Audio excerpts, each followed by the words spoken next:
أحبك يا الله في الفقر والغنى، أحبك يا الله في اليسر والعسر، أحبك يا الله في الفقر والغنى، أحبك يا الله في اليسر والعسر، أحبك في دقات قلبي وأنسه، فحبك زاد الروح في سائر العالم.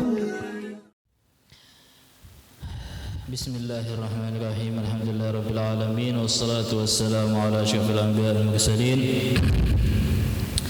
سيدنا محمد وعلى آله وصحبه أجمعين. قال المصنف رحمه الله تعالى ودام نفعه بالدارين آمين.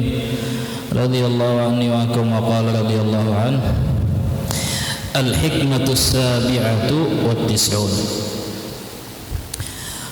خير أوقاتك وقت تشهد فيه وجود فاقتك وترد فيه إلى وجود ذلتك. هذه الحكمة ذيل ونتيجة للحكمة التي قبلها. Kemudian hikmah yang ke-97 daripada Ibnu Athaillah As-Sakandari berbunyi: sebaik-baik waktumu, sebaik-baik saat-saat di dalam hidupmu adalah waktu yang engkau menyaksikan di dalamnya akan keberadaan sifat fakirmu dan kekuranganmu dan sifat kefakiranmu kepada Tuhanmu. Dan sebaik-baik waktu tersebut adalah waktu engkau dikembalikan menyaksikan akan kehinaanmu di hadapannya.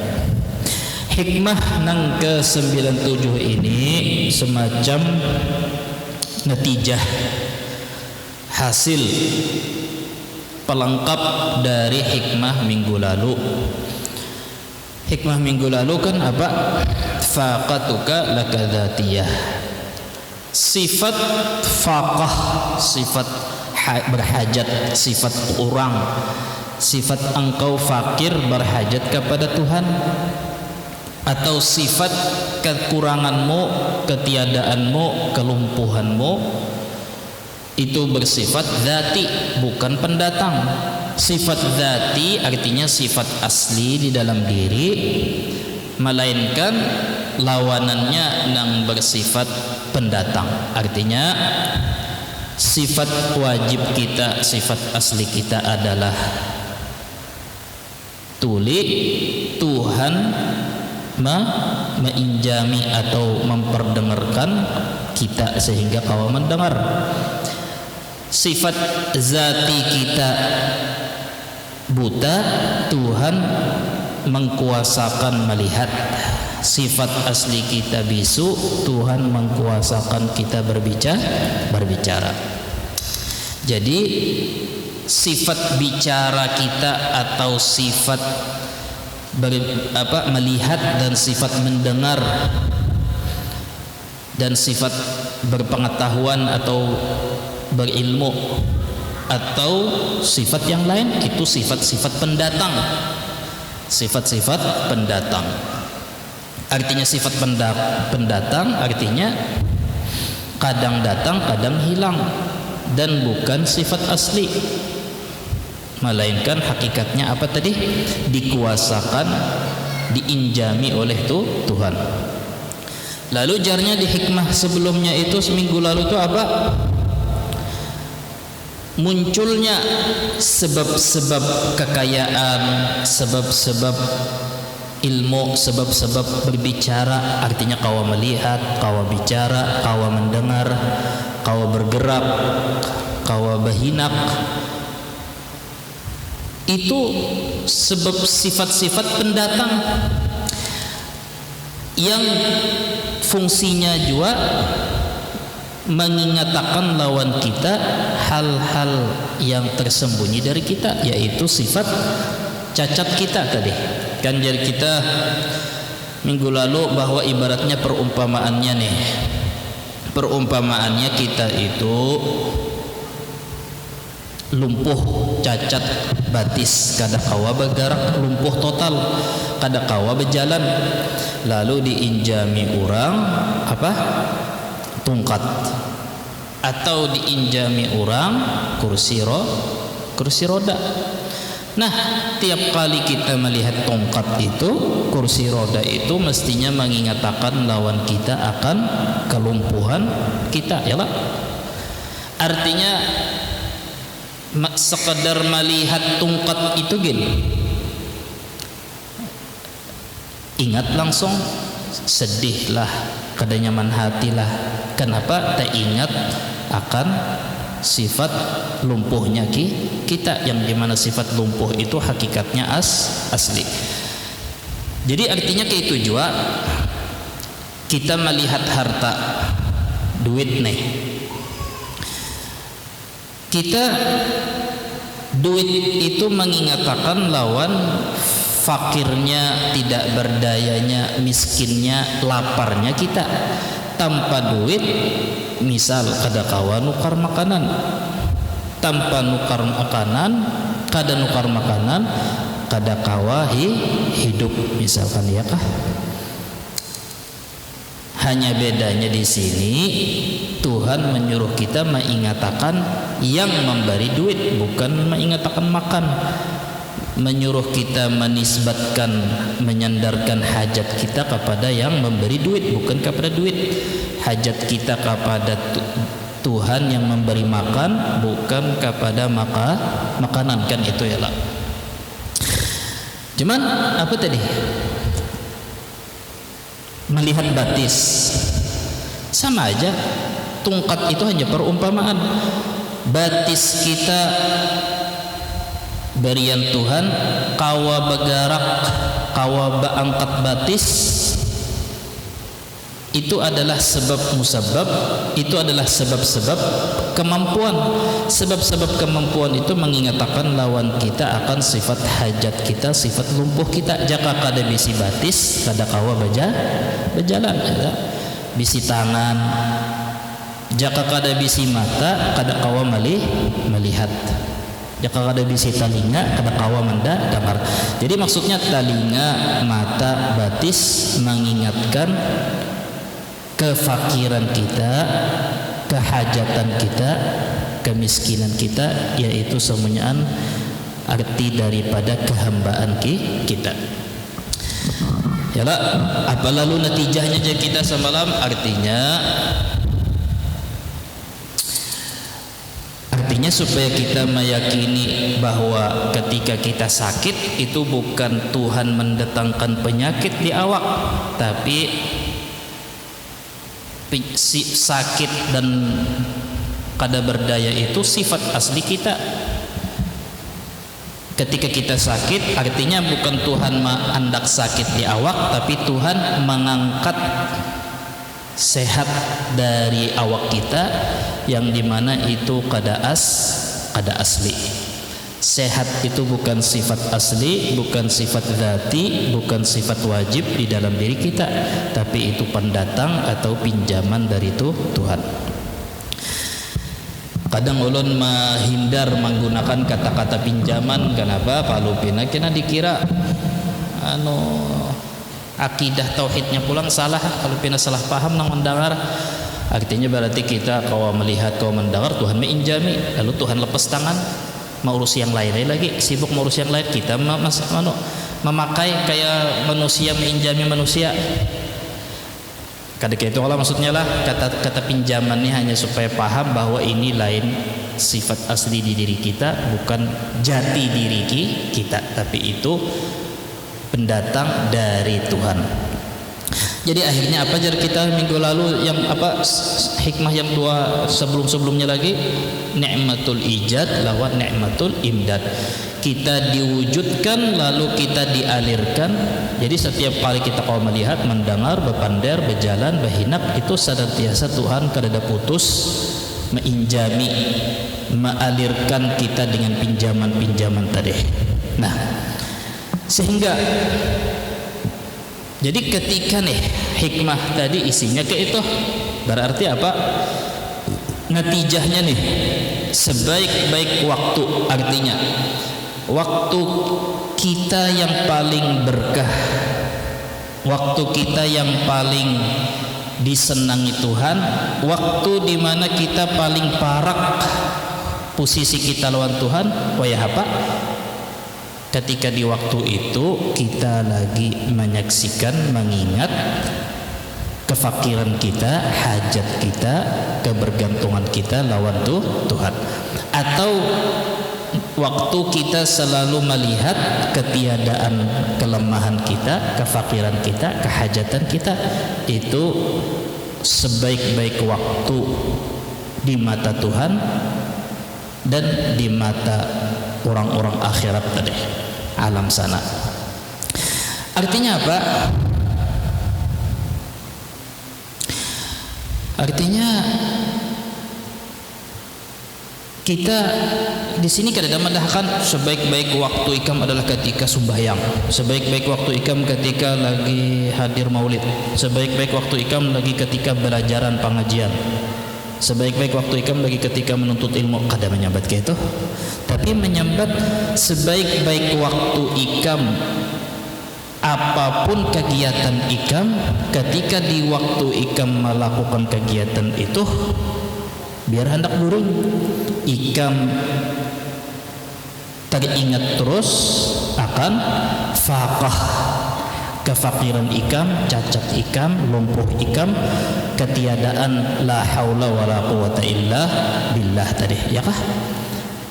Jadi yang menentukan nilai kegiatan kita, apalagi ibadah kita, itu bukan bentuknya, tampilannya, posturnya, simbolnya, tapi apa?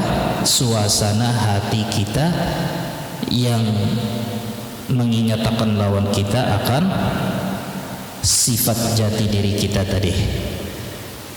Yalah, inya hadir maulid, inya lagi mengajar kayak ini, mun merasa diri inya memberi ilmu atau ma'alimakan orang atau kawama menimbulkan ilmu pikiran-pikiran dari diri sendiri, atau meyakini atau mengingat bahwa ilmu itu sifat jati diri yang melekat di diri kita, asli di dalam diri kita, maka berarti itu apa? Seburuk-buruk waktu. Jadi kadang menyalahkan kegiatannya. Seburuk-buruk waktu adalah ketika mengajarkan ilmu. Lain melajari ilmu, lain belajar ilmu, lain sembahyang nang buruk. Tapi waktunya menjadi buruk karena waktu itu kita lagi sedikit banyaknya menuhankan diri tadi, ya lah. Jadi di sini artinya ada mafhum mukhalafah, ada pahaman sebaliknya. Kalau sebaik-baik waktumu adalah ketika mengingat hajat, kefakiran, ketiadaan, kebodohan, kebisuan, ketulian engkau, maka berarti kenapa itu sebaik-baik waktu? Karena di situ keadaan ikam, posisi ikam lagi mulia, lagi dilihat, lagi diperhatikan, dipandangi dengan rahmat Tuhan. Karena waktu itu Pak ikam parak lawan Tuhan. Sebaliknya berarti seburuk-buruk waktu, sejelek-jelek waktu kita ketika kita sedang jauh lawan Tuhan. Apa maksudnya ketika kita, kapan kita jauh dari Tuhan? Ketika waktu itu kita sedang lengah dari faqah, kelumpuhan kita, kefakiran kita, kemiskinan kita, kebisuan, ketulian, kebodohan kita, ya lah. Nah, itu berarti balikannya, ya lah. Itu seburuk-buruk waktu. Jadi kapan kita sedang diberkahi, dirahmati, dan sangat diberkahi, dirahmati, waktu yang itu tadi, mengingat, melihat, menghadirkan di dalam hati. apalagi ibadah. Jadi ketika pian bagawi di luar, jadi nang dimaksud bahwa kegiatan seorang mukmin itu jadi ibadah, yang dimaksud dengan guringnya orang beriman itu ibadah, yang dimaksud dengan berhubungan suami istri itu jadi ibadah, yang dianggap dengan mencari nafkah itu ibadah ketika dalam suasana inya minimal sedang menggawi, kan ada hubungannya dengan ikhlas. Ketika pian mencari nafkah niatnya kadanya apa-apa pang duit ada atau duit kada perlu banar jua, atau misalkan kada tapi mencari benar duit tapi karena Tuhan menyuruh. Ketika kita mencari di pasar karena Tuhan menyuruh, berarti kita dalam keadaan sedang dikit banyaknya kita dalam keadaan mengakui bahwa kita itu pesuruh, artinya nang disuruh, artinya kita hamba, dan ngarannya hamba itu mestinya manut, nurut, patut lawan perintah. Dikit banyaknya di situ sudah ada menghambakan diri tadi ya kah? Apalagi ketika inya mencari di pasar tadi, inya senantiasa ingat terus atau sambil mengingatkan sedikit-dikit ingat, baru lupa dikit, baru ingat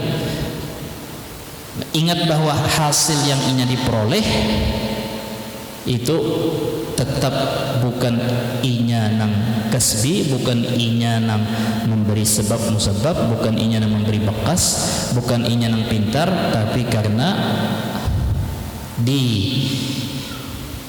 dikuasakan Tuhan, ditolongi Tuhan, diinjami itu Tuhan. Jadinya dapat ujungan banyak, kada terlalu jumawa, kada lupa diri. Kenapa? Karena inya ingat ini yang menggerakkan hati pelanggan nukar wadahku, hitung berapa ikung pelanggannya, itu ada yang maha maatur. Jaka kada itu aku kada harapan bepayuan sebigi intalo ya kah? Sehingga itu contoh satu kegiatan yang membuat seseorang itu tadi apa?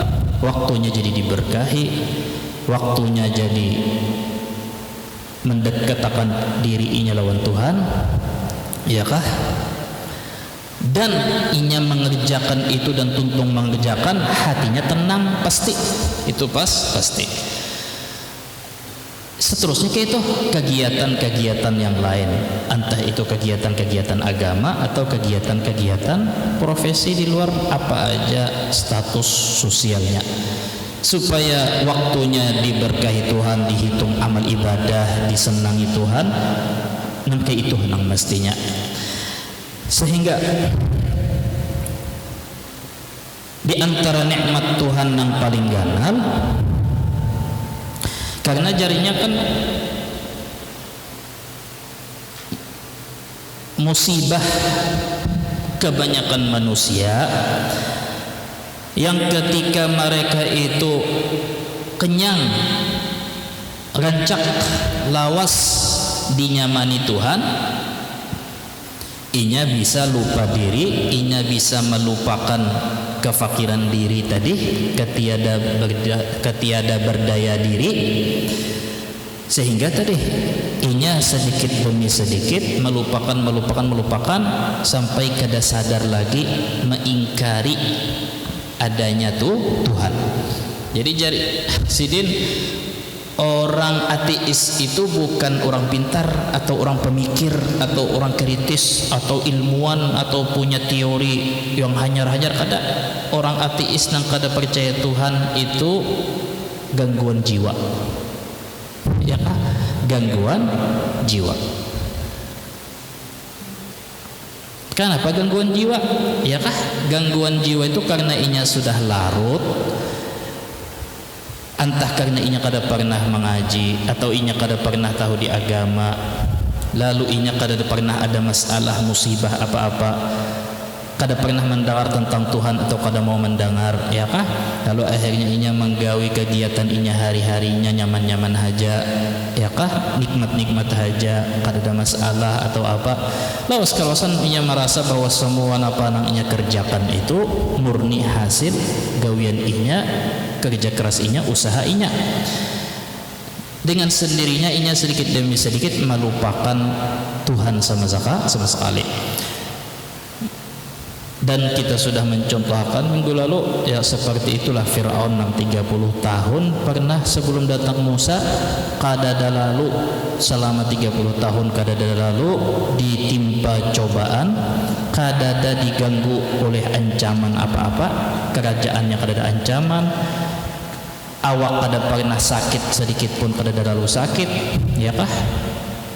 Beban pikiran sama sekali kada dalam 30 tahun.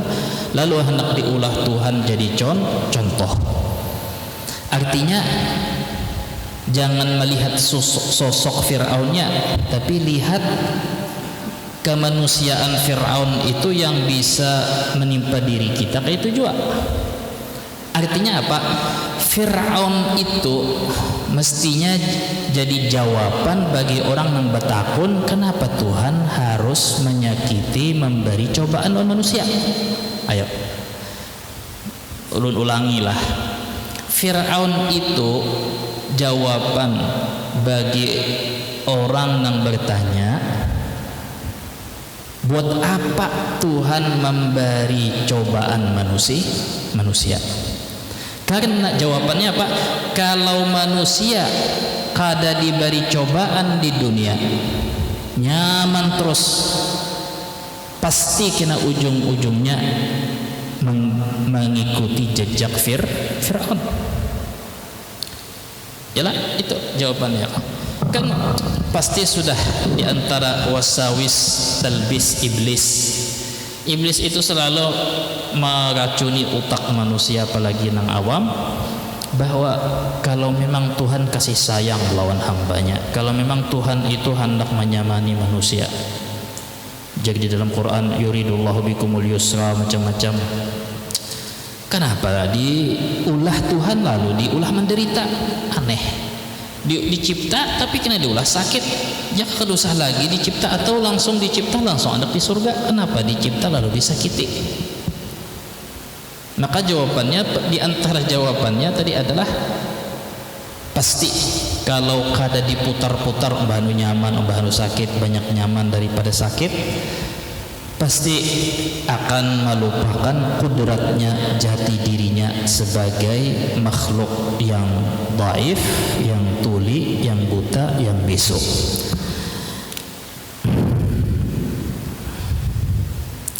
Itulah musibah orang-orang yang jauh dari Tuhan, yang jauh dari sebab-sebab mendekatkan diri kepada Tuhan. Inya kada mau mengaji, kada mau mendengar, kada mau menuntut. Inya kada mau kumpul lawan orang-orang yang mengatakan lawan jati dirinya dan lawan Tuhan inya. Membuat inya akhirnya menjadi mabuk atau gangguan jiwa. Gangguan jiwa itu iya pada akhirnya ujung-ujungnya nang nauzubillah kada percaya Tuhan, atau bahasa wahini ateis tadi. Asal muasalnya tadi hatija samunyaan orang ateis nang kada percaya lawan Tuhan. Pasti ada beberapa negara nang ateis lalu, ya kah? Kalau kada ada agama banyak di Amerika Latin situ apa, ya kah? Nyaris kada ada agama sama sekali. Kenapa? Ya itu tadi, barataan itu adalah contoh orang yang sudah larut kalawasan melihat diri sendiri sebagai Tuhan. Artinya merasa diri sebagai inya nang berbuat, inya nang berataan, inya jua nang uyuh, inya jua nang sakit, inya jua nang lapah, inya jua nang menghasilkan. Jadi kada takajut melihat orang ke situ. Nah, jadi itu berarti apa? Tuhan memutar balikkan atau memutar keadaan kita baru nyaman, sakit, nyaman, lawas betul sakit pulang, nyaman, sakit. Apa berarti? Itu berarti min ajalli ni'amillah al-batinah. Salah satu nikmat terbesar Allah Ta'ala yang tersembunyi. Yang tersembunyi artinya yang batin, artinya kada kelihatan, tapi rasanya nyata. Namun kita mau sadar. Aulia bang, maka jar paling tinggi cobaan adalah para nabi, lalu kemudian para aulia, lalu kemudian ya kah? Ya tadi, karena mengingatkan akan kefakiran kehambaan diri itu kan ada batasnya. Makin tinggi makin mulia. Kadanya berarti mereka itu orang yang lengah lawan Tuhan, kada. Jadi berarti orang garing. Ada orang garing, inya sibuk melihat penyakit. Melihat penyakit sebagai pendatang. Inya kada pernah mengaji, kada pernah belajar tauhid, apalagi ma'rifat diri tadi. Lalu inya menganggap bahwa penyakit itu adalah sialan, diwaswasi iblis bahwa Tuhan tukang sakiti. Ya kah? Mengira bahwa dirinya itu aslinya sifat wajib sehat, sakit itu hanya pendatang. Inya menganggap gitu. Orang ke itu waktu yang saat-saat seperti itu termasuk waktu yang diberkahi Tuhan kah? Kadakah? Tentunya sakit 2 kali lipat. Sudah sakit garing, hati pulang berpenyakit. Tapi ketika ia dapat penyakit tadi, lalu bebulik. Artinya bebulik, diantaranya terucap inna lillahi wa inna ilaihi raji'un. Kita dari Tuhan, dikuasakan Tuhan, kembali ke Tuhan. Maka waktunya garing itu adalah waktu-waktu yang terbaik bagi inya. Bagi dunia inya membawa kebaikan, di akhirat pun inya mendapat balasannya.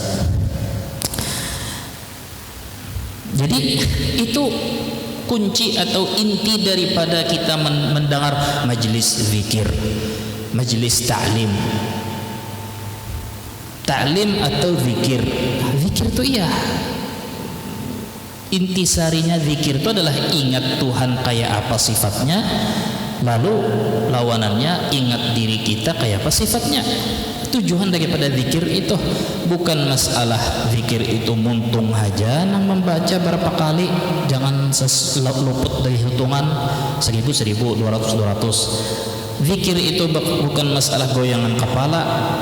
Zikir itu bukan masalah tasbih nang dipingkuti. Zikir itu bukan masalah tata cara yang lain-lain. Kada itu hanya pelengkap, itu hanya wasilah kepada zikir hati. Zikir hati yang kayak apa? Ya ini. Sehingga ketika supaya kada salah paham melihat, mendengar ada hadis-hadis keutamaan fadailul amal. Hadis-hadis fadailul amal itu apa? Keutamaan siapa baca ini, siapa membaca salawat ini. Keutamaan zikir maulid, siapa menghadiri maulid atau siapa ini. Maka Rasulullah akan hadir macam ini. Siapa ingat siapa hadir majlis wirid ini, burdah ini, ya kah? Terus barang siapa membaca ratib ini, membaca ratib wirid itu pagi, siang, sore. Ketika kita mendengar bacaannya sedikit, tapi pahalanya atau fadilahnya, keutamaannya, balasannya tinggi. Kenapa jadi tinggi? Makanya benar bocap itu aja, misalnya la ilaha illallah syarikalah mulkul hamdihi tadi 10 kali diampuni macam-macam, sekalipun dosanya seperti lautan abu, lautan macam-macam, mendapat ini. Itu maksudnya zikir nang kayak itu. Bukan masalah zikir muntung aja, tapi hakikatnya adalah zikir kayak itu juga baca Quran tadi, ya kah?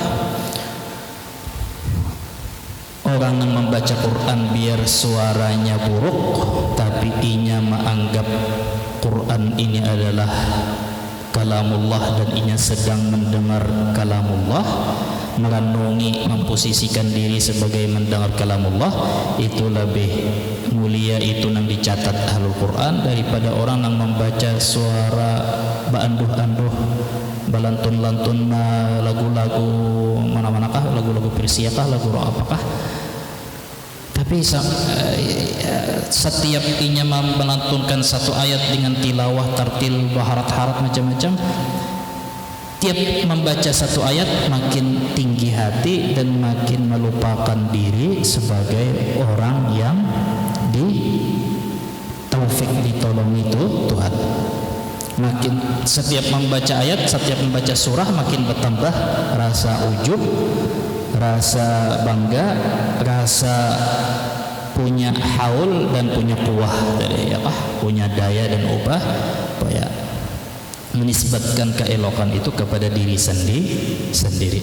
Maka sia-sia.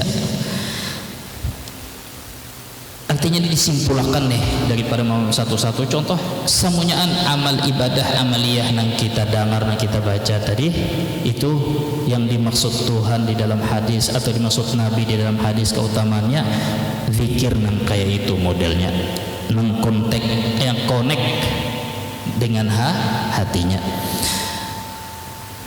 Nah, maka engkau dengan izin Allah ketika menyaksikan faqah kefakiran ikam itu, maukah engkau dalam keadaan nyaman atau lagi dalam keadaan susah? Dua-duanya engkau itu dekat dengan Allah Ta'ala berkat zikir. Ketika nyaman kita mengucapkan alhamdulillah, syukurillah dari hati.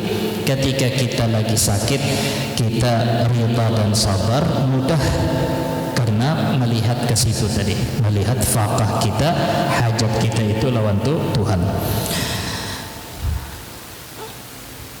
Lalu menyaksikan, memandang faqah kefakiran tadi itulah yang membantu supaya melengkapi isi ibadah. Jadi kita semalam apa? Ibadah dan taat itu disebut ibadah, disebut taat ketika komplit casing dan isi, luar dan dalam. Yalah, nasi itu dianggap mengenyangi ketika itu kulitnya dasar nasi, isinya dasar kandungannya nasi. Ibadah taat itu adalah zahirnya, bajunya, pakaiannya adalah gerakan tubuh, bacaan muntung, tapi ruhnya ibadah itu adalah ubudiyah, menghambakan diri, baru dianggap taat ibadah.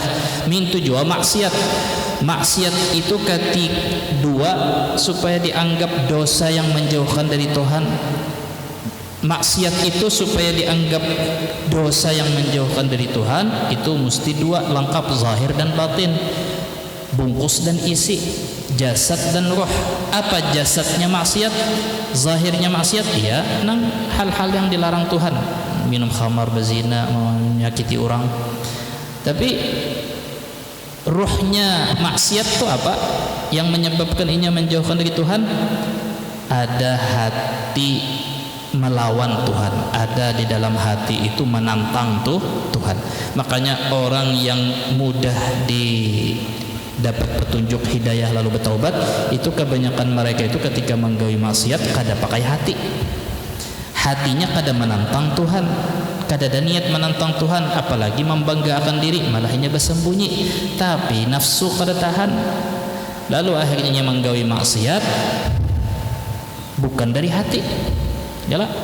Lalu untuk menggawi maksiat nafsunya sudah terlampiasakan, tegawin yang maksiat tadi inya menyesal. Kenapa? Inya kada pakai hati. Sedangkan orang nang inya memang menggawi hal yang maksiat tadi, lalu hati inya memang bangga menggawi maksiat tadi, atau jadi kita lalu habis itu pamer atau kena merasa dirinya keren tadi, atau merasa dirinya hebat tadi, minum di hadapan orang, diulah konten apa kisah masalah hal-hal asusila, hal yang kada layak, ya kah? Itu komplit maksiatnya zahir dan batin. Zahirnya tegawi atau mengaku atau menyatakan, ruhnya maksiat tadi atau batinnya maksiat tadi apa? Memang menantang Tuhan.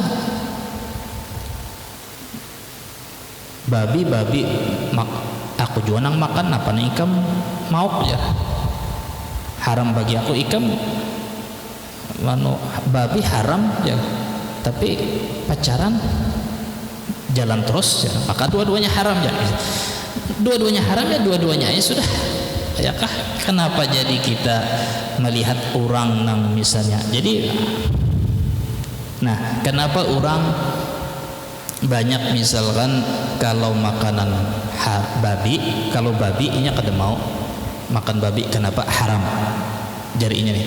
Tapi kalau dosa lain misalkan ya kayak tadi masalah lakian non binian, dosa apakah misalnya lah tetap tegawi, kenapa? Karena dorongan nafsu syahwat ke babi itu kada ada, jadi mudah meninggalkan. Adapun masalah mata melihat kang kada-kada, awak tangan kemaluan, itu dorongan nafsunya kuat. Nah, orang nang makan babi ini contoh aja lah, katakanlah orang lain nang dosa nang kada tegawi oleh orang Islam, kebanyakan kada tegawi. Lalu ada misalnya makan babi ini hendak merasa-rasai aja, itu kada ada dorongan nafsu, tapi hanya penasaran. Kenapa itu orang menjadi dosanya ganal benar? Kenapa? Karena inya itu kada peduli sama sekali haramkah kadakah, yang penting penasaran itu aja, hendak mencobai, kada tahu urusan haram. Beda dengan orang misalnya menggawi maksiat, nauzubillah, zina kah misalnya, ya kah? Tegawi zina, ya kah? Nah, kadanya menghalalkan zina lah, hati-hati. 40 hari kada diterima Tuhan sembahyang. Tapi maksudnya ketika ini tegawi karena dorongan nafsu, karena dorongan syahwat, kada tahan lagi, sudah bini kada ada, miang lawas sudah, hendak kawin kada ada duitnya. Inya menggawi itu karena dorongan nafsu, bukan karena hendak menantang Tuhan atau coba-cobaan usil melanggar batasan Tuhan. Jadi orang yang makan babi itu dosanya kenapa ganal benar? Bukan karena babinya, tapi karena biasanya orang makan babi itu karena usil. Ada dorongan apa ya? Makanya jarang orang makan babi itu menyesal. Kecuali nya pemakan babi itu lain pulang. Ke wadah orang di julung-julung sate dikira kambing, wah banyak benar. Sekalinya pas keluar dipadahi orang, habiskah babi gulingnya? Astagfirullahaladzim. Nyesalnya kenapa? Karena ada tahu itu lain kisah. Nah jadi maksudnya itu sama juga orang Islam banyaklah nang misalnya minum khamar.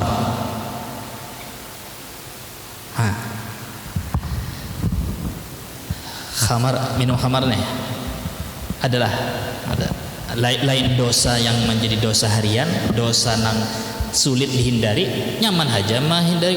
Kenapa? Karena banyak aja gantinya. Jus kasa apel gitu, mirip-mirip aja apel yang kada usah bercampur susu tah, anggur kah, jus anggur kah, mirip-mirip aja lawan khamar, sehingga dorongan nafsu hasrat hendak minum khamar itu kada ada. Jadi umumnya orang minum khamar itu biasanya dosanya ganal, maksiat yang bahaya, bisa menjauhkan diri dari Tuhan. Kenapa? Karena minuman khamarnya, tapi karena usil hatinya itu usil. Ulun penasaran benar, penasaran itu bukan alasan melanggar perintah Tuhan. Tapi kalau dia tadi apa, berbuat zina atau apa, matakah apa, itu ibaratnya astagfirullah. Ya tadi astagfirullah, terbuat astagfirullah.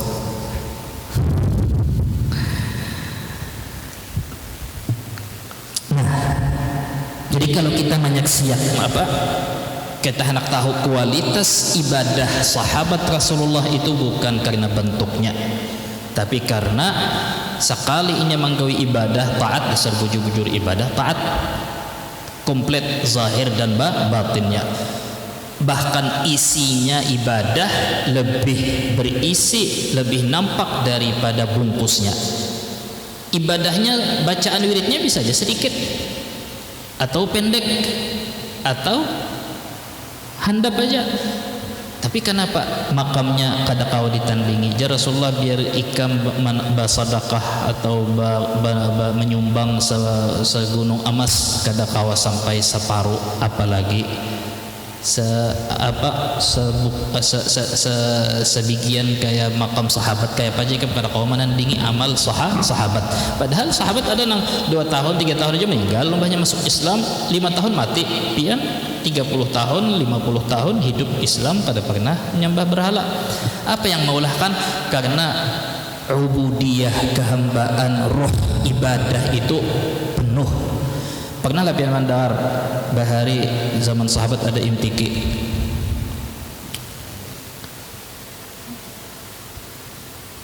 Adalah pernah pian mandar di zaman sahabat itu ada wisuda. Kita hanya wisuda. Oh ini jangankan bukan kuliahan sarjana, TK aja nyewa gedung hotel wisuda. Dikira orang bisa hatam kutubus sittah kah sudah, atau bisa maulah teori anukah, hanya bisa ABC aja wisudanya. Asa benar aku ini melihatnya aja, asa gagal aku nih hidup. Kita nang 30 tahun, kita nang 50 40 tahun nih asa bahari aku udah pernah dihargai orang kayak itu. Ya nang kuitannya kena batu hendak protes ngalih, so biar dah sekali-kali dah terakhir dah ya kan, anak-anak keluar juga sudah.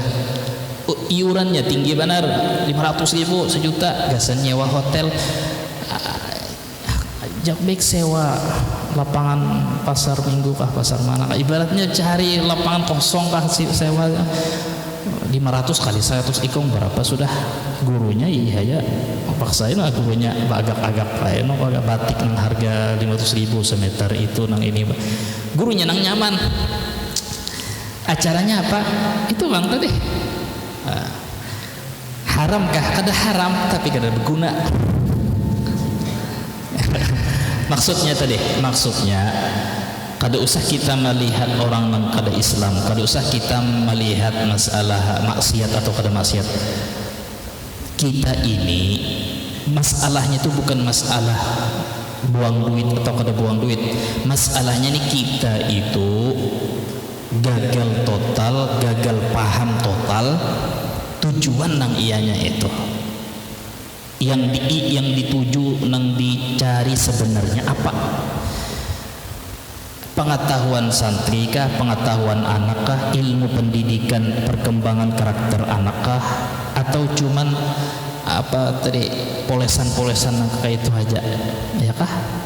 Ada apa-apa, namun selama boleh-boleh aja, menduitnya ada gawe aja. Tapi ya tadi kita melihat keadaan umat tuh kebanyakannya tadi ya ke ibadah, amalan, wiritan, fokus ke situ. Kada fokus melihat awal wajibin 'alal insani ma'rifatul ilahi biistiqani. Kewajiban pertama tiap manusia itu, tiap manusia mukallaf mengenal Allah Ta'ala sampai puncak keyakinan. Itulah yang sahabat dibekali ya kah? Jadi kita kada mendengar sahabat dahulu ya tadi sampai dikatakan di dalam kitab Ihya Ulumuddin apa? Yang hafal Quran itu di zaman sahabat 20.000, Nabi meninggal sahabat 20.000, baru kau nang hafal Quran ba 6. Ujar 4 aja. Ya kah? Jadi mun maulah imtiki zaman sahabat kerpayu kada ada pesertanya. Tapi Qurannya sebagian mengisi hati sahabat. Seayat ini membaca ada nang pingsan, ada nang nangis, ada nang terdiam, ada nang mengungut, ada nang galau kerawa guring, hanya mendengar membaca satu ayat ya kah? Artinya nih hatinya, isinya tadi. Sehingga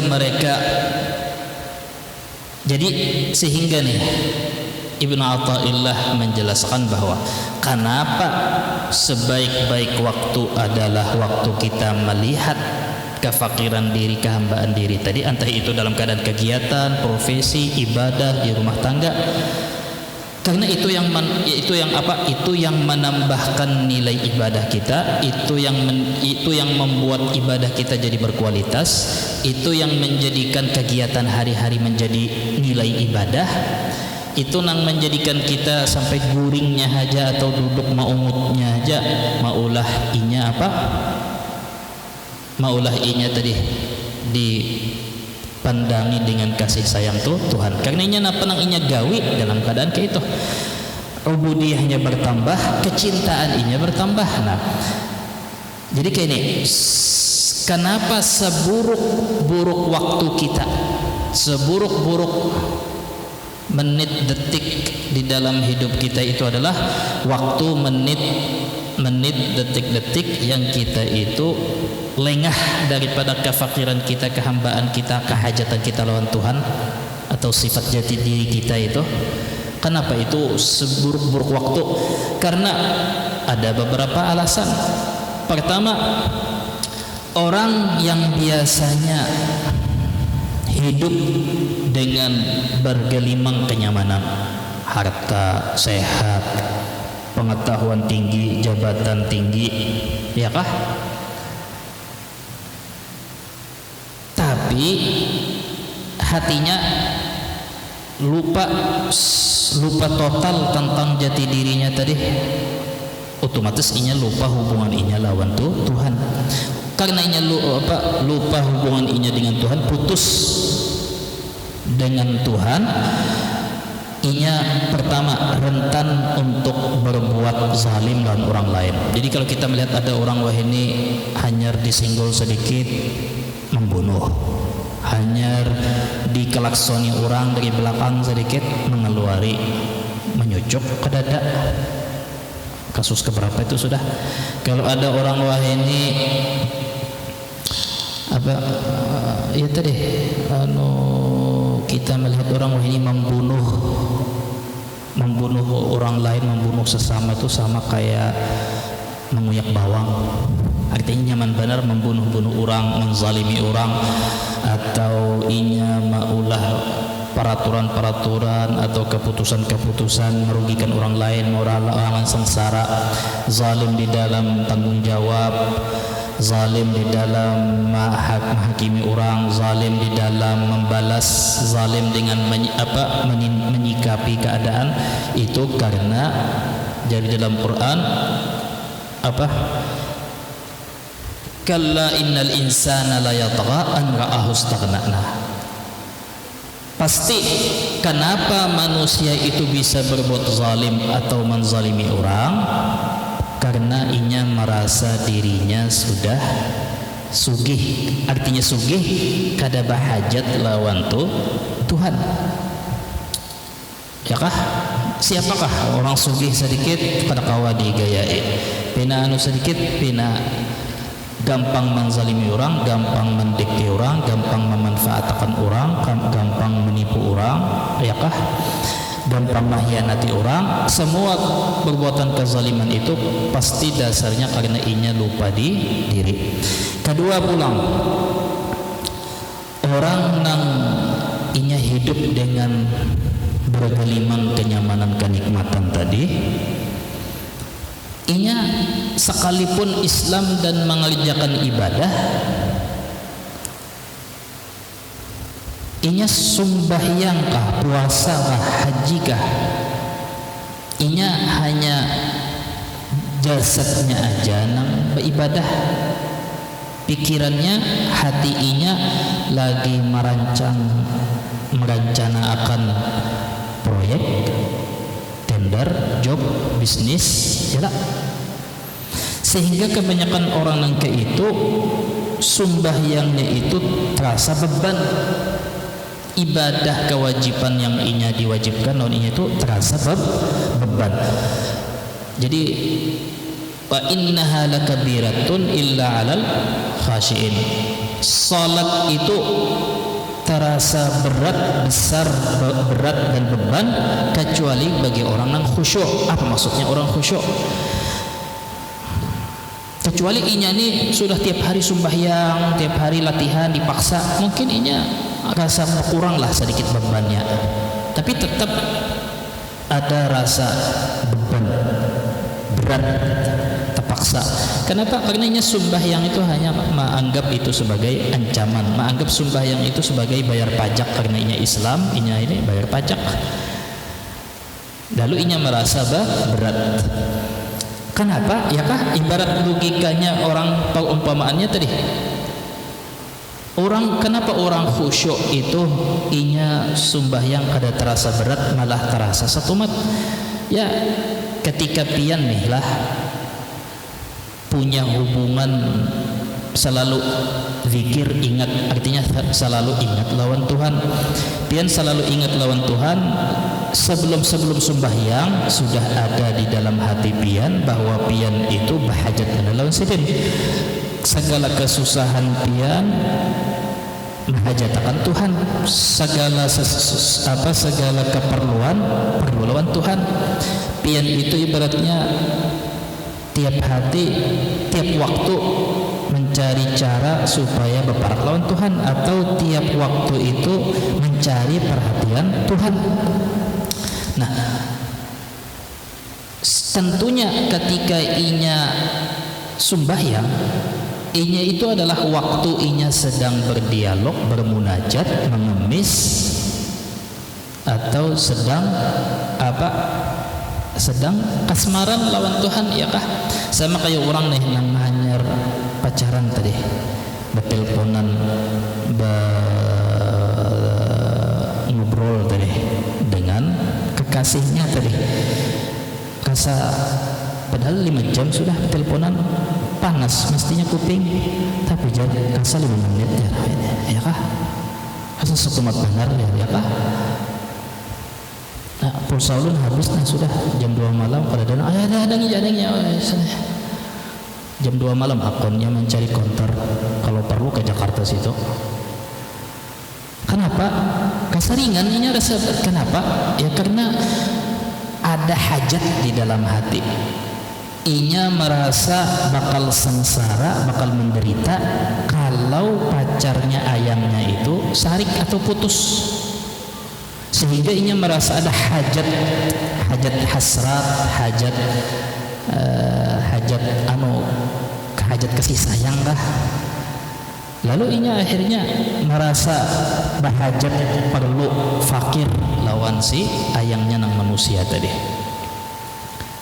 Lalu demi apa yang penting si ayang ini mau mengangkat telepon mau memandirinya, mau mendengarkan suara asal mendengar suara ikam gini, aku minta apa-apa, ya kah? Mun aku mendengar suara ikam, kehausan batinku ini terluapkan sudah, artinya tertutupi. Lalu ya tadi merasa nikmat ketika mendengar suaranya tadi, lalu hajatnya merasa terlampiasakan, lalu kada kanyang-kanyangnya, kada rasa puas, malah rasanya satumat, ya kan? Nah, maka seperti itu juga orang nang khasyiin dzakirin Allah katsiran wa dzakirat, orang nang ingat lawan Tuhan, orang nang khusyuk lawan Tuhan, orang nang di hati sudah ada ma'rifah, ada mahabbah lawan Tuhan. Di dalam hatinya itu ada keyakinan bahwa perlu benar lawan Tuhan. Ya kah? Kita diberi waktu sejam, boleh minta apa aja lawan haji siapakah, bos siapakah, ya kah? Big boss manakah? Kita menganggap bahwa hajat kita lawan sidin. Jangan sejam, 5 jam kita siap menghadang di muka lawang asal mau bukakan, ya kah? Jadi kawan dipahami bahwa itukah kenapa inna lakabiratun illa 'alal khasyin. Jadi ketika kita masih merasa berat sembahyang, rasa beban, rasa panat, rasa singkal, ya kah, asal lawas benar. Cari cara di mana tarawih nang kilat adalah 15 menit mengkawa diskon, bagus lagi 20 diskon 8 rakaat, ya kah? Kenapa? Rasa berat, rasa lawas benar, rasa ya tadi, karena kita ini orang nang jasadnya sembahyang, untungnya membaca, tapi hatinya kan masih menganggap hajat inya bukan lawan yang zat yang di dalam sembahyang. Inya kadang menganggap bahwa hajat aku itu lawan yang di dalam sembahyang, tapi hajat aku di luar sembahyang, sehingga inya hendak cepat-cepat keluar dari sembahyang. Sedangkan Nabi ju'ilat qurratu aini fis shalah, buah hatiku itu ada di dalam sembahyang, ya Rasulullah. Artinya hajat aku, tujuan aku, kiblat aku, yang aku rasa inya zatnya nangkawa menunaikan hajatku, kemauanku, memudahkan urusan aku di dalam sembahyang. Jadi arihna biha ya Bilal, memadahi Bilal bin Rabah. Parak waktunya atau masuk waktu, Bilal, arihna biha ya Bilal. Artinya Bilal mana wahai Bilal, buatlah kami rehat dengan salat. Artinya apa? Laksanakan kumandangkan azan, waktunya sudah masuk. Kita ini lapah, hendak sembahyang supaya rehat, supaya tenang hati. Jadi inya kegalauan, kesibukan di dunia, lapah, letih, uyuh, jenuh di dunia, inya merasa terobati dengan sembahyang. Akhirnya bahasa istilahnya arihna biha ya Bilal, rehatakan kami, berilah kami ketenangan dengan sembahyang. Arihna biha, mun kita arihna minha, ayo rehatakan darinya, tuntungan kasih lamun sembahyang asa barat. Mun Rasulullah dan sahabat mun kada sembahyang asa barat, pasti sembahyang. Itu bedanya. Lalu terasa satu umat bagi orang-orang yang tujuannya memang di dalam sembahyang. Jadinya di luar sembahyang jaka kada karena Tuhan yang di dalam sembahyang menyuruh inya bercari, jangan sembahyang terus ya Tuhan. Ikam li nafsika alaika haqqan, ikam ada bisi hak, ikam ada tanggung jawab lawan diri ikam. Goreng, makan, minum, istirahat, bercengkrama dengan anak bini, dengan orang tetangga apa. Ikam ada bisi tanggung jawab lawan bini anak, ikam ada bisi tanggung jawab lawan gawian, ikam ada bisi tanggung jawab lawan kuitan, ikam ada bisi tanggung jawab lawan murid, ikam ada bisi tanggung jawab lawan guru, ikam ada bisi tanggung jawab. Lalu jatuhan artinya jangan sembahyang terus. Akhirnya orang kayak tadi itu inya jadi kada sembahyang karena yang di dalam sembahyang menyuruhnya jangan sembahyang. Jaka yang di dalam sembahyang nih Tuhan nih kada manangati inya sembahyang, senantiasa inya sembahyang terus kayak itu tah.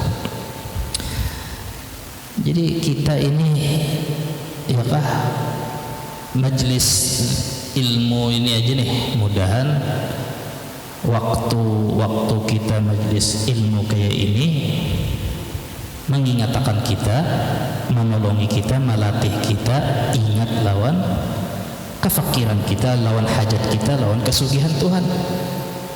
Baru waktu majelis kayak ini ada berkahnya, ada pahalanya. Lain daripada itu baik kada usah yalah, baik bubarkan aja majelis. Apa gunanya baulah majelis-majelisan ujungnya tujuannya bakoyo-koyoan. Maulah grup maulid hendak bakoyo-koyoan mencari duit. Ada majelis taklim tujuannya hendak supaya viral dan lain-lain, ya apa gunanya? Majelisnya kada berguna, langgarnya kita ulah gudang aja berjualan, lebih baik kayak itu yalah. Ketiga, orang yang inya ya kah, jadi kualitas ibadah itu kenapa terasa berat, kenapa terasa ringan, itu jawabannya tadi. Artinya apa? PR kita masih banyak.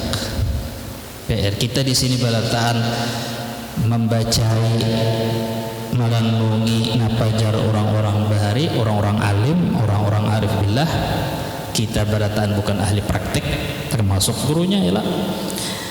Nah, sehingga harapan kita mudahan kita diberi Allah Ta'ala sifat ma'rifat, ilmu ma'rifat, agar timbul rasa ingat, rasa supaya kawa tiap waktu itu selalu rasa berhajat lawan Tuhan, sehingga kita ini merindukan waktunya sembahyang supaya makin kawa mengadu berkeluh kesah di dalam sembahyang. Itu jar ahli tasawuf, kapan waktu kita lebih baik sembahyang sorongan daripada sembahyang berjamaah? Kan umumnya sembahyang jamaah lebih baik daripada sembahyang sorongan. Ketika kita sembahyang berjamaah ini, kada sempat kada kawa merenungi di dalam sembahyang mun sembahyang jamaah dan orang banyak, laju-laju cepat-cepat sorong lagi, qiyam lagi, mengatakan ini mengatakan itu, merenungi ini khusyuk ini khusyuk itu, imamnya sudah keburu rukuk sujud, ya tidak. Tapi pian kalau sang praktikakan gitu, pian baru makamnya, pian dasar ketujuh laju. Cuman ini ahli tasawuf yang kada kawa disampaikan di orang banyak, atau maksudnya khawatir kalau disalah pahami. Jadi banyak orang arif billah dahulu itu ada nang kada sembahyang sorongan ini di rumah, atau sembahyang berdua lawan murid. Nah, paksai muridnya nang tepaluh leher menunggui gurunya, kada rokok-rokok aja lagi. Kita pernah menemui orang-orang kayak itu, tetamu aja pang, taturuti jauh benar. Nah, itulah perbedaannya lah. Mudahan aja tah kawa ya lah, mudahan kawa ma'amalakan. Ketiga atau keempat, orang yang inya sudah terbuai dengan kenikmatan, fasilitas, kenyamanan, gelar, big boss lah apalah, sehat, jasmani, tidak ada ancaman, banyak prajurit, besi, anak buah. Intinya tah itu zahirnya aja lah, ada berarti orang miskin bisa juga itu lupa diri ya kah? Biasanya orang kayak itu mahrum, artinya terhalangi, terjauhkan dari anugerah Allah Ta'ala, yaitu rasa cinta mahabbah kepada Tuhan.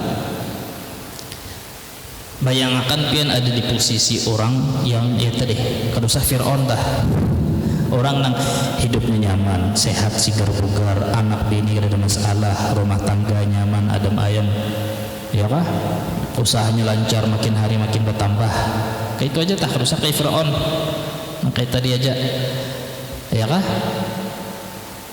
Sampai inya akhirnya kalawasan nang kayak itu, lalu inya merasa berkat aku baik lawan orang, mungkin jadi aku kayak ini rizkiku bertambah ini kada rasa kada mungkin Tuhan purun memiskinakan kada ya kaya. Lalu inya merasa apa artinya sudah tamat hubungan inya lawan Tuhan sudah tamat, ibaratnya inya sudah merasa diri inya lalu lawas-lawasan lupa diri, lalu lawas-lawasan lupa Tuhan. Orang nang kayak itu biasanya terhalangi dari cinta lawan Tuhan. Kenapa? Karena cinta lawan Tuhan itu sama kayak cinta lawan manusia. Cinta lawan manusia itu kenapa? Jubilatin nufus ala hubbi man ahsana ilaiha. Tiap nafsu manusia itu di program Tuhan, nafsu manusia itu cinta lawan orang yang baik lawan inya. Ketika inya merasa kadada Tuhan memberi kebaikan, kenyamanan yang aku miliki ini hasil kerja keras aku, uyuh aku, cangkal aku sampai kada kira nyaman kah aku sampai posisi kayak di sini, kira nyaman kah? Oh ya kah? Lengah terus, kasihan aja dilanjurkan Tuhan. Buktinya tandanya inya kada tapi terkumpul lawan orang yang mengatakan inya lawan Tuhan. Larut kayak itu larut sehingga nya pada merasa Tuhan ada peran, ada jasa lawan inya. Maulah orang kene tumbuh bibit cinta lawan Tuhan, apalagi berkembang biak bibit cinta lawan Tuhan. Karena merasa Tuhan kada ada jasa. Akan tetapi inya hanya bertambah cinta inya lawan orang manusia atau lawan diri sendiri. Lawan manusia yang menyamani inya, ya kah? Jadi itu pokok Pokok persoalan tuh itu. Cinta lawan selain Tuhan kada apa-apa asal kada melebihi cinta lawan Tuhan. Tapi ketika kita mengutamakan, mendahulukan cinta manusia daripada cinta lawan Tuhan, nah itu maka itu PR-nya. Apalagi karena cinta lawan Tuhan, cintanya lawan manusia aja. Lalu pertanyaannya apa yang maulah kita cinta lawan manusia sampai inggih pun siap bos terus tunduk, disuruhnya mencium batis inya gin hakon, disuruhnya mahalalkan nang haram inggih juga, disuruhnya kita jadikan mendustai diri kita sendiri pada jadi diri kita nang sebenarnya apa sampai ke itu kita. Karena itu tadi fitrah manusia itu jatuh cinta lawan orang nang merasa inya nang berbuat baik lawan kita. Jadi ketika kita merasa bahwa manusia si A si B ini nang menyamani aku selama ini, inya nang memfasilitasi lamun inya meninggal mati aku mati juga, mulihnya sengsara bangkrut aku bangkrut juga, ya kah? Jadi karena mata zahirnya dan mata batinnya fokus lawan si manusia itu, lalu sehingga ya tadi inna salati wa nusuki wa mahyaya wa mamati lawan itu, sehingga ketika si itu kada di dalam sembahyang, inya kada mencari di dalam sembahyang, sampai akhirnya inya karena larut merasa kada perlu sembahyang, karena sembahyang kada menghasilkan apa. Jadi itu tadi Jalal Habib Ali Jufri tadi, perhatikan, waspadai, awasi kemana meletakkan cinta di dalam hati tadi. Ketika sudah di hati itu, nah ya tadi. Jadi namun kita melihat nak itu harus baru sadar, ingat bahwa bersyukur benar hati bahwa kita masih mau sembahyang, diberi taufik nih masih sembahyang, dimudahkan masih kawa beringat-ingat, walaupun banyak ada ingatnya tapi masih ada ingat-ingatnya, ya lah. Sehingga biarpun kita suatu saat ampih belajar, ampih pengajian, umpama nih, atau ampih kita tetamu lawan orang atau orang yang mengingatkan untuk meninggal, misalnya kita kekawanan nang mengingatkan nang baik-baik meninggal, tapi di dalam hati sudah tertanam kayak itu, mudah aja sudah, karena sudah tahu dasar-dasarnya, yalah. Jadi kada khawatir, kita kada khawatir kalau misalkan suatu saat kita ibaratnya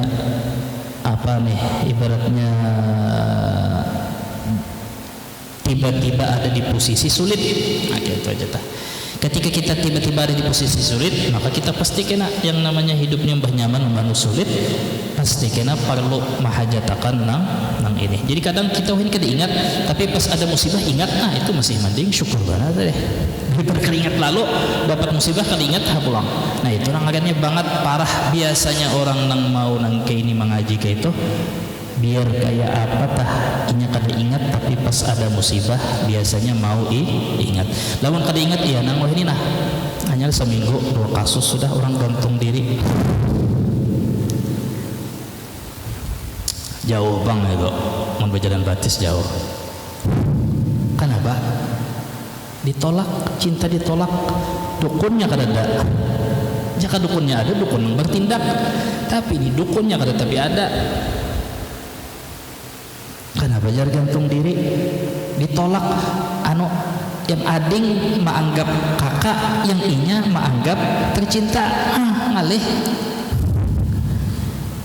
Ayangnya nih menganggap cuman adik kakak aja. Ini binian juga beri muar jawab perkataan. Ading kakak. Bapak dah aja mau memanfaatkan. Nah, kenapa jadi memanfaatkan lagi berdusta meninya menganggap ading kakaknya anak memanfaatkan lawan lakian. Jadi kenapa jadi mau memanfaatkan? Ya tadi karena inya nih menipu, zalim lawan orang. Kenapa zalim lawan orang? Inya kada Tuhan. Maksudnya itu inya kada sadar diri siapa. Inya kada sadar bahwa ada Tuhan kah kena nang membalasakan dendam. Ikan kira nyaman kah makan memainkan hati orang. Nah, kasihan orang orang maka maharap. Mbah, hendak menyambat mudahan Allah merahmati petia bunuh diri. Kada bujuran kada coba ya kada duanya kada ingat. Yang satu kada ingat lawan Tuhan lalu zalim, yang satu pulang kada ingat lawan Tuhan, kada tahu bahwa apa jaga Nabi di dalam hadis nih, siapa membunuh diri dengan pisau maka inya di akhirat kena sepanjangan akhirat tuh sampai menunggu inya masuk neraka itu mencucuk diri dengan pisau nang inya pakai gesan bunuh diri. Sakit lagi, sakit-sakitnya di dunia, sakit lagi di akhirat. Di waktu ke itu hanya tahu dinilai Islam dan iman dan ihsan. Jangan sampai pian jatuh hati juga, usia pian jatuh hati juga. Jadi berkat ilmu, berkat perguruan, berkat ulama, berkat orang arif billah tah ada juga meninggali gasan kita kitab-kitab kayak ini ya lah, ilmu-ilmu kayak ini ya lah. Parah benar ya kah? Parah benar. Ini kan siapa kah pulang kira? Agak timbul jamaah pengajian di Batu Licin sesuai kecil ya. Aduh, tutup tukang aku pengajian sia-sia. Aduh saya. Mudah-mudahan Allah Ta'ala menjauhkan pian dan anak-anak pian daripada orang yang tadi lupa lalu lawan Tuhan. Terakhir, orang yang inya terhijab daripada jati dirinya, orang yang tadi lengah dari sifat fakirnya dan sifat hajatnya dan dirinya itu, inya hidup senantiasa terhalangi, kada mendapat keuntungan, kada dianugerahi Tuhan nikmatnya, lezatnya bermunajat lawan Tuhan ketika berdoa atau ketika ibtihal atau ketika memuji Allah, zikir Allah. Orang yang inya dasar menikmati zikir lawan Tuhan walaupun hanya la ilaha illallah atau zikir tasbih atau ketika berdoa, hanya orang yang ingat jati dirinya, sifat fakir inya, hajat inya lawan Tuhan, itu aja nang kawa menikmati. Ya tadi sama kayak orang nang menikmati inya ngobrol berjam-jam lawan sang kekasih tadi. Bagi inya satu mat. Inna sabab alladhi yanfa'ul insan, karena sebab utama yang membuat manusia itu menikmati doa dan bermunajat kepada Tuhan adalah rasa begitu fakirnya dan merasa hajatnya kepada Tuhan. Adapun orang yang kada itu inya merasa kada perlu berdoa gin kada perlu munajat lawan Tuhan gin kada perlu. Kenapa? Karena di dalam hati inya nang ianya gawinya jua ajar kerja keras jua, nang ianya bercangkal jua biar sembahyang baca waqiah tiap subuh, mun sorong kada bisa begawi jua, mun kada pintar becari paraya adahara ayakah. Itu bahasa hati sebagian orang, sekalipun inya kada mengucapkan dimun muntung, lalu inya merasa kada perlu. Terakhir, kemudian jika engkau bertanya apa ilaj, apa terapinya, apa obatnya, resepnya, supaya kita senantiasa selalu ingat akan jati diri kita, yaitu kefakiran kita dan kehambaan kita, kehajatan kita lawan Tuhan, supaya kita rancak ingat. Mun ingat 24 jam ngalih, mun rancak ingat apa? Jadi sidin kalau Quran, ayat Quran, hadis, ilmu, teori kayak ini, ilmu ma'rifat kayak ini, sudah pembelajaran kayak ini kada ada gunanya, masih belum mempan, maka perlu kita praktek bauyuh sedikit. Apa uyuhnya? Kancaki maelangi lah orang-orang garing, orang-orang sakit, orang-orang lumpuh, kancaki bakawan lawan orang-orang miskin, orang-orang nang banyak musibah, orang-orang nang ada bisi penyakit kah, lumpuh kah, batis kah, ya kah? Banyaknya melihat, jadi orang mukmin tuh nya melihat di internet gitu, bertambah imannya, bertambah ingatnya lawan Tuhan.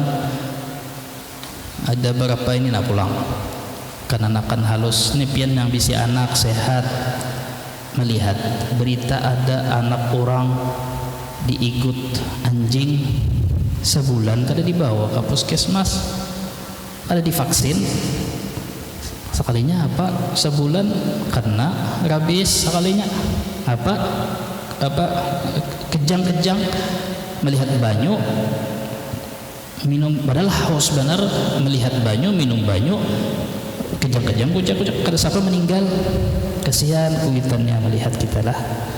Pian anak pian garing aja sudah kada karuan rasa, apalagi melihat anak pian kayak itu kayak anjing gila rabies tadi halus umur 5 tahun, kasihan tak ikuti anjing sekalinya anjingnya sudah ada rabies berdahulu.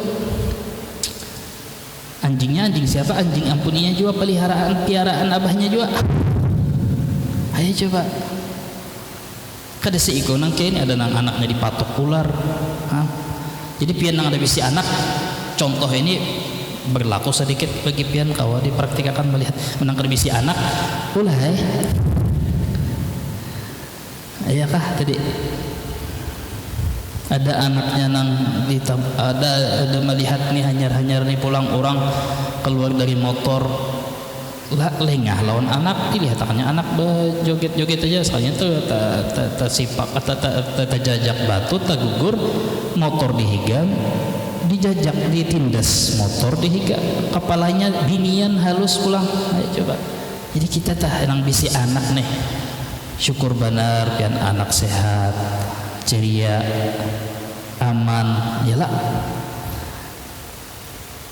Artinya tadi mengingat melihat akan bermacam-macam musibah orang, ada nang dibunuh, anaknya diculik, ada macam-macam ya kah, sehingga pasti dikit banyaknya itu mengingatkan lawan hati bahwa padahal orang yang kita lihat ini orangnya duit ada, dahulunya sehat, sebab keselamatan itu kelihatan tapi tetap kada selamat, padahal alasan untuk selamat ada tapi kada selamat. Artinya duit ada aja, nah ya kah, cuman ternyata apa, duit dan pagar nang tinggi itu kada menyelamatkannya, sehingga siapa yang kau menjamin keselamatan kita mungkada yang maulah kita juga ya kah. Nah, supaya kita ingat nih lawan sehingga yang menjamin kita selamat sampai wahini dan sampai kena mudahan pian selamat adalah Tuhan yang kada kawa kita berlepas dari pertolongan sedin sedetik juga. Kemudian dari sedin ya kah, sehingga ketika engkau melihat penyakit-penyakit orang, melihat musibah-musibah orang tadi, padahal mereka itu lengkap sudah fasilitas kewaspadaan dan lain-lain, tetap mereka kada terselamatkan. Maka jika itu pun kada berguna atau masih kada mampu mengingatkan kita, maka hendaklah engkau sering-sering ziarah ke kubur. Wah, ini banyak kali orang wisata ziarah kubur, tapi akhirnya minta menego bisnis.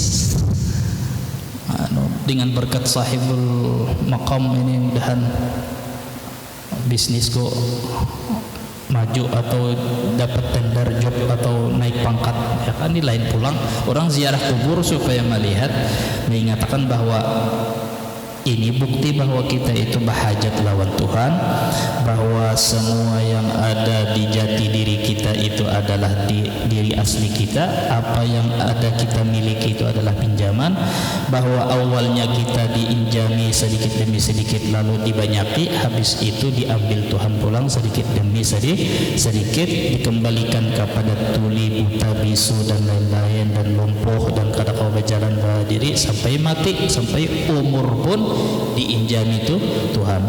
Maka itu maksud daripada Rasulullah mulai awal ialah kuntu nahaitukum an ziyaratil qubur fazuruha fa innaha tudzakirukumul akhirah.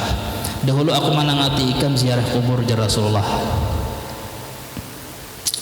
Wah, ini sudah karpapa ziarahi. Kenapa? Karena kubur kau mengingatkan ikam tentang akhirat, kau mengingatkan ikam tentang Tuhan ikam. Ya kah? Salah satu sebab makanya kenapa di dalam tasawuf tadi kita disuruh rancak bakawan dekat lawan orang bakawan biasa ayo situ semua kalangan betatukah apakah mun sakadar kawan kenal aja. Mun tentang sahabat atau bersahabat atau teman dekat itu kita disuruh pilih kayak apa sekira nang kita sahabati nang kita kawan dekat kita ini mun kada miskin pada kita setidaknya senasib lah kita, jadi mun menangis nangis berdua ini kadang nang dicari enggak nang yang kau diharap juga salinya mau hutangi kada mau sugih aja tapi mau hutangi kada mau ya kah. Nah, itu aja tadi, tinggal kita hidup di dunia ini kita tinggal apa tadi menuntut ilmunya, ikhtiar berusaha mempraktikkan syariat resepnya tadi terapinya, dan kemudian kita tinggal mau bersusah payah sedikit. Selebihnya itu aja tadi, mudah-mudahan kita rancak ingat lawan Tuhan, mudah-mudahan senantiasa hati kita senantiasa muraqabah kepada Allah, selalu melihat Allah Ta'ala di dalam setiap kenyamanan kita dan kesusahan kita, sehingga ketika kita diberi Tuhan kenyamanan kita kada lupa diri, kita kada ujub, kita kada menzalimi orang, kita kada memanfaatkan orang. Dan ketika kita diberi kesusahan, hati kita kada putus asa, kada mengakhiri hidup, kada menyalah-nyalah, kada menggawi dosa yang lebih ganal lagi daripada dosa-dosa sebelumnya.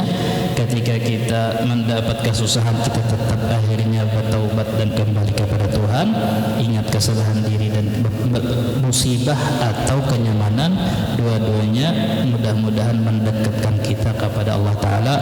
Mudahan senantiasa Tuhan memudahkan kita itu mendatangi tempat atau beparak lawan kawan dan orang-orang yang senantiasa mereka mengingatkan kita kepada Allah Ta'ala, walaupun mereka itu lengkap tapi Allah Ta'ala maha kuasa tadi. Mudah-mudahan Allah Ta'ala selalu membersihkan hati kita dari segala penyakit-penyakit yang kada diridhai Tuhan. Dengan niat itu mudah-mudahan husnul khatimah. Al-Fatihah. Suratul ladzina an'amta 'alaihim ghairil maghdubi 'alaihim waladdallin. Amin. Bismillahirrahmanirrahim. Alhamdulillahirabbil alamin. Allahumma shalli wa sallim ajma'in.